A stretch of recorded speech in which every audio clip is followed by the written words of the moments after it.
Boiler rooms, penny stocks, Ponzi schemes. Each year, investors lose between $10 and $15 billion in these types of fraudulent investment schemes, often wiping out a lifetime of savings.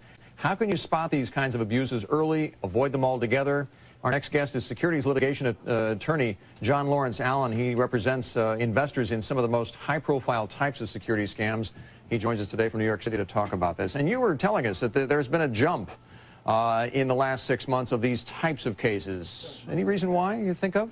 Well, you might take a look at the stock market decline, but I think a lot of people who were complacent and not looking at their statements, not taking, being abreast of the market, came to look in the first quarter at their statements only to find out that they have suffered devastating losses, many times possibly because they were aware of the risks they were taking, but in some instances people weren't aware of the risks they were taking or were not aware that brokers might have put them in unsuitable investment products. Which is fraudulent?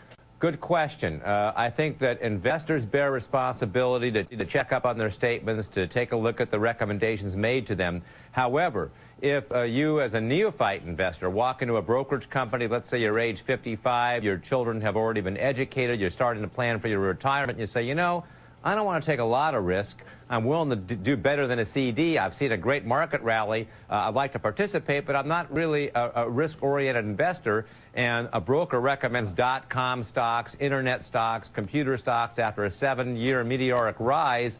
That broker was probably committed an unsuitable recommendation, and he and the brokerage company could be responsible for that improper recommendation.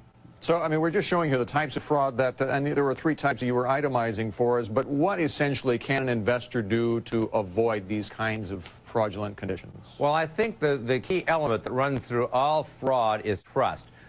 Investors want to trust brokers as they would a doctor or a lawyer or an accountant. However, you have a responsibility to, first of all, don't take your monthly statements and throw them in the trash can or stick them in a filing cabinet.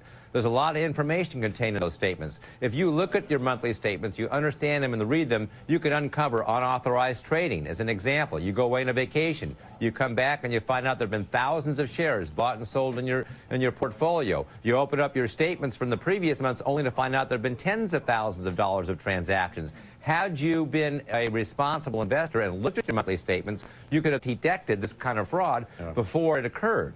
Let me bring some email viewers. Here's one. A viewer says he has a situation where he sent a letter to close out an account with an online broker he doesn't name. The letter was sent mid-April. He still has not received the funds remaining in the account. He's asking rather cynically, are brokerages bound by any laws that require that they return funds, or can they do whatever they want?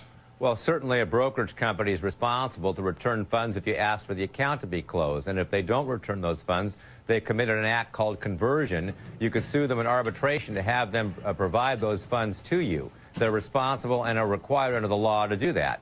Who do you go to? You call the SEC or? Well, you write a letter to the brokerage company, tell them you want them to return the funds to you. If they don't, I would write a letter to the SEC, and I'd also contact the Business Conduct Committee of the NESD office in which that brokerage company is serviced.